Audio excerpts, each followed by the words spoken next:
आजचा आपला टॉपिक आहे रेझोनन्स. सगळ्यात पहिल्यांदा आपल्याला बघायचं आहे रेझोनन्स म्हणजे काय. Resonance is the effect it occurs when the inductive and capacitive reactance are equal. आपण पहिल्यांदाच बघितलेलं आहे इंडक्टिव्ह रिॲक्टन्स म्हणजे काय आणि कॅपॅसिटिव्ह रिॲक्टन्स म्हणजे काय. पहिल्यांदा कॅपॅसिटिव्ह रिॲक्टन्स आणि इंडक्टिव्ह रिॲक्टन्स हे जेव्हा इक्वल होतात त्यावेळेला जो इफेक्ट तयार होतो तो इफेक्ट म्हणजे काय असतो, रेझोनन्स तयार होतो. ठीक आहे. तर फ्रिक्वेन्सी, रेझोनंट फ्रिक्वेन्सी काय असते, तर resonant frequency at which capacitive reactance and inductive reactance are equal, that frequency is known as resonant frequency. ज्या फ्रिक्वेन्सीला कॅपॅसिटिव्ह रिॲक्टन्स आणि इंडक्टिव्ह रिॲक्टन्स हे इक्वल होतात त्या फ्रिक्वेन्सीला रेझोनंट फ्रिक्वेन्सी असं म्हणतात. ठीक आहे. तर हे दोन डेफिनेशन महत्त्वाचे आहेत, रेझोनन्स म्हणजे काय आणि रेझोनंट फ्रिक्वेन्सी काय असते. तर सगळ्यात पहिल्यांदा आपण बघायचं आहे की सेरीज रेझोनन्स. ठीक आहे. सेरीज रेझोनन्स, सेरीज आपण RLC सर्किट ऑलरेडी बघितलेलंच आहे लास्ट लेक्चरला. तर इथं बघा सेरीज रेझोनन्स. सेरीज रेझोनन्समध्ये रेजिस्टर, इंडक्टर आणि कॅपॅसिटर हे तिन्ही कॉम्पोनंट जे आहेत ते AC सप्लायला सेरीजमध्ये कनेक्ट केलेले आहेत.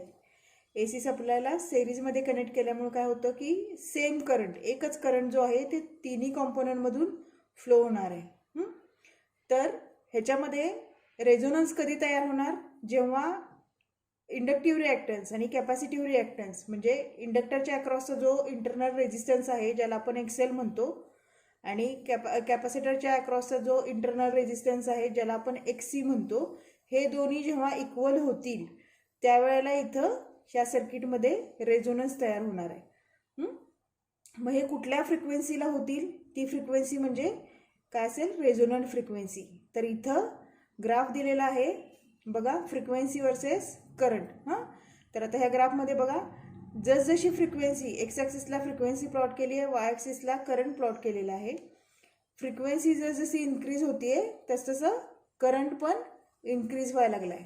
बरोबर आहे. फ्रिक्वेन्सी इन्क्रीज व्हायला लागली आहे तसतसं करंट पण इन्क्रीज व्हायला लागला आहे स्लोली. आता ॲट द पीक पॉईंट नंतर करंट जो आहे, फ्रिक्वेन्सी इन्क्रीज झाल्यानंतर करंट जो आहे तो डिक्रीज व्हायला चालू झालेला आहे. तर ह्या पीक पॉईंटला काय इफेक्ट झालेला असतो, तर ही रेझोनंट फ्रिक्वेन्सी असते. ह्या पॉईंटला इंडक्टिव्ह रिॲक्टन्स आणि कॅपॅसिटिव्ह रिॲक्टन्स हे इक्वल झालेले असतात. ह्या पीक पॉईंटला काय झालेलं असतं, XL is equal to XC हा इफेक्ट झालेला असतो. त्याच्यामुळं इथं करंट मॅक्झिमम असतो. ह्या पॉईंटला, पीक पॉईंटला करंट हा मॅक्झिमम बघायला मिळतो. ठीक आहे. मॅक्झिमम व्हॅल्यूच्या 70.7%ला म्हणजेच RMS व्हॅल्यू फाइंड आउट करतो. ती फ्रिक्वेन्सी जी असेल, फॉर एक्झाम्पल इथं आपण काय केलं आहे F1 आणि इथं F2. ही फ्रिक्वेन्सी जी आहे F2 मायनस F1 जर केलं तुम्ही तर काय होईल, बँडविड्थ तुम्हाला मिळेल, डिफरन्स बिटवीन टू फ्रिक्वेन्सीज. तर ह्या दोन फ्रिक्वेन्सीमधला डिफरन्स म्हणजे काय आहे, बँडविड्थ आहे. आणि मॅक्झिमम फ्रिक्वेन्सी कुठल्या ह्याला मिळते, मॅक्झिमम करंट कुठल्या फ्रिक्वेन्सीला मिळतोय, ती फ्रिक्वेन्सी म्हणजे काय आहे, रेझोनंट फ्रिक्वेन्सी आहे. तर मॅक्झिमम करंट कुठल्या फ्रिक्वेन्सीला मिळतोय, जेव्हा XL is equal to XC असेल. तर ह्या सर्किटमध्ये, पूर्ण सर्किटमध्ये XL is equal to XC असल्यामुळे काय होणार आहे, हे दोन्ही कॅन्सल होणार आहेत एकमेकांना आणि फक्त सर्किटमध्ये अपोजिशन काय राहणार आहे, तर रेजिस्टर फक्त अपोजिशन राहणार आहे. त्याच्यामुळं मॅक्झिमम करंटला अपोजिशन कुठलं राहणार आहे, फक्त रेजिस्टरमुळे राहणार आहे. म्हणून इथं मॅक्झिमम करंट प्रोव्हाइड होतो. तर ती रेझोनंट फ्रिक्वेन्सी कशी फाइंड आउट करतात, आत्ताच मी सांगितलं. XL is equal to XC. XL म्हणजे काय आहे, 2πfL. तर आता इथं रेझोनंट फ्रिक्वेन्सी घेतोय, R stands for resonant frequency. XC म्हणजे काय आहे, 1/2πfC. तर FR ची ही जी क्वांटिटी आहे ती एका साईडला घ्या आणि इकडचे 2π जे आहे ते ह्या साईडला घ्या, 1/4π² ठीक आहे. त्याच्यानंतर दोन्ही साईडचा स्क्वेअर रूट घेतल्यानंतर काय होईल, FR is equal to 1/2π√LC. ही जी फ्रिक्वेन्सी आहे ही याला काय म्हणतात, रेझोनंट फ्रिक्वेन्सी. ठीक आहे. त्याच्यानंतर क्यू फॅक्टर एक फाइंड आउट करायचा असतो. क्यू फॅक्टर म्हणजे ह्या रेझोनंट सर्किटची क्वालिटी फॅक्टर असतो. त्याच्यासाठी आपण व्होल्टेज ॲम्प्लिफायर डिझाईन करताना गेन फाइंड आउट करतो, आउटपुट डिवायडेड बाय इनपुट. हां, मग व्होल्टेज गेन फाइंड आउट करायचं असेल तर output voltage divided by input voltage. तसाच रेझोनंट सर्किटसाठी क्यू फॅक्टर पण क्वालिटी जर फाइंड आउट करायची असेल रेझोनंट सर्किटची तर ती कोण डिसाईड करतं, तर क्यू फॅक्टर डिसाईड करतं. क्यू फॅक्टर म्हणजे काय असतं, व्होल्टेज अक्रॉस एल और सी, म्हणजे एकतर व्होल्टेज अक्रॉस इंडक्टर और voltage across capacitor divided by supply. तर आता इथं तुम्हाला माहितीच आहे व्होल्टेज अक्रॉस इंडक्टर म्हणजे काय येणार, voltage into current. Resistance into current, that is known as voltage. तर 2πfl हा काय आहे, XC आणि इंटू करंट, आणि खाली काय आहे, इनपुट सप्लाय. त्याच्यामधलं काय आहे, resistance into current, XL divided by R. आणि फाइंड आउट करायसाठी फॉर्म्युला काय आहे, delta F is equal to FR divided by Q. FR म्हणजे काय आहे सांगा, FR म्हणजे रेझोनंट फ्रिक्वेन्सी आहे. FR म्हणजे काय आहे, रेझोनंट फ्रिक्वेन्सी आहे. आणि डेल्टा F म्हणजे काय आहे, difference between two frequencies, that is F2 minus F1. Delta F म्हणजेच बँडविड्थ आहे. ठीक आहे. ह्या रेझोनंट सर्किटचे तुम्हाला क्वेश्चन असा येतो, explain characteristics of series resonance. Explain characteristics of series resonance. तर ह्या वेळेला ह्या अशा क्वेश्चनमध्ये तुम्हाला आन्सर काय लिहायचं असतं, की कॅरेक्टरिस्टिक्स लिहायचे असतात. तर कॅरेक्टरिस्टिक्स म्हणजे काय, की फॉर एक्झाम्पल कुठल्या फ्रिक्वेन्सीला रेझोनन्स तयार होतं. ठीक आहे. तर कुठल्या फ्रिक्वेन्सीला इन द सेन्स जेव्हा XL is equal to XC ही कंडिशन सॅटिस्फाईड होईल त्यावेळेला रेझोनंट फ्रिक्वेन्सी क्रिएट होणार आहे. ठीक आहे. म्हणजे काय लिहिणार तुम्ही, at resonance XL is equal to XC, but XL and XC is out of phase, they get cancel each other. ठीक आहे. तर त्याच्यानंतर ह्या फ्रिक्वेन्सीला काय आहे, करंट जो आहे तो मॅक्झिमम आहे. मग सेकंड कॅरेक्टरिस्टिक्स काय झाली, current is maximum at resonant frequency. Resonant फ्रिक्वेन्सीला करंट हा काय आहे, मॅक्झिमम आहे. ठीक आहे. तर सेकंड कॅरेक्टरिस्टिक्स काय झाली, resonant current is maximum at resonant frequency.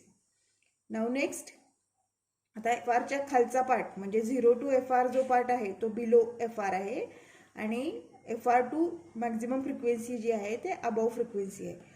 Next कॅरेक्टरिस्टिक्समध्ये बघा, आपल्याला माहितीच आहे XL हे फ्रिक्वेन्सीवरती डायरेक्टली प्रोपोर्शनल आहे. XLची क्वांटिटी ही फ्रिक्वेन्सी जर इन्क्रीज होत असेल तर XL पण इन्क्रीज होतो, आणि XCची क्वांटिटी जी आहे ती इन्व्हर्सली प्रोपोर्शनल आहे फ्रिक्वेन्सीला. त्याच्यामुळं काय होतं, बिलो FR काय असतं, कॅपॅसिटिव्ह रिॲक्टन्स हा जास्त असतो. बिलो FR काय असतो, कॅपॅसिटिव्ह रिॲक्टन्स हा जास्त असतो, आणि अबव FR हा इंडक्टिव्ह रिॲक्टन्स हा जास्त असतो. म्हणजे बघा मी काय म्हणते ते, आता इथं ह्या पार्टमध्ये म्हणजे FR टू 0 पर्यंत हा कॅपॅसिटिव्ह रिॲक्टन्सचा पार्ट असतो. इथं XCचा पार्ट जो आहे तो जास्त असणार आहे, आणि इकडच्या पार्टमध्ये XLचा पार्ट जास्त असणार आहे. ठीक आहे. कारण जसजशी फ्रिक्वेन्सी इन्क्रीज होईल तसतसं XL पण इन्क्रीज होणार आहे, आणि जितकी कमी फ्रिक्वेन्सी असेल तितका कॅपॅसिटिव्ह रिॲक्टन्स हा जास्त असणार आहे. मग तुम्ही हे कॅरेक्टरिस्टिक्समध्ये पण लिहू शकता, below FR circuit is capacitive.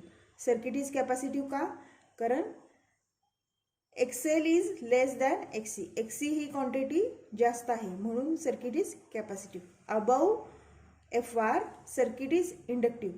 Next characteristics काय होऊ शकते, above FR circuit is inductive. Inductive का, कारण XLची व्हॅल्यू ही फ्रिक्वेन्सीप्रमाणे इन्क्रीज होणार आहे.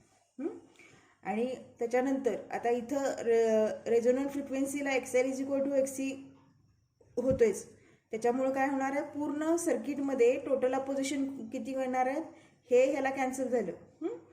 इथं कॅपॅसिटर आणि इंडक्टर हे दोन्ही एकमेकांना कॅन्सल झाले, तर फक्त टोटल अपोजिशन सर्किटमध्ये कुठलं राहणार आहे, रेजिस्टरमुळे राहणार आहे. त्याच्यामुळे टोटल इम्पिडन्स काय असणार आहे, तर R असणार आहे. तर at resonant impedance is minimum, कारण हा फक्त रेजिस्टरची जेवढी व्हॅल्यू असेल तेवढाच अपोजिशन असणार आहे, हे दोन एकमेकाला कॅन्सल झाल्यामुळं, म्हणजे फक्त हा असणार आहे. मग त्याच्यामुळे काय म्हणू शकतोय आपण, at resonance impedance is minimum. ठीक आहे. आणि ह्या सर्किटला काय म्हणतात, at resonance series circuit is called as acceptor. ठीक आहे. तर ह्या पद्धतीनं एवढे कॅरेक्टरिस्टिक्स आहेत, 5-6 कॅरेक्टरिस्टिक्स आहेत. मी परत एकदा रिपीट करते. At resonance XL is equal to XC, they are 180 degree out of phase, they get cancel each other. ठीक आहे. Current is current is maximum at resonant frequency. Below FR, circuit is capacitive. Above FR, circuit is inductive. At resonance, impedance is minimum. At resonance, series circuit is called acceptor. ठीक आहे. तर हे एवढे असे series सर्किटचे, series रेझोनन्सचे characteristics आहेत.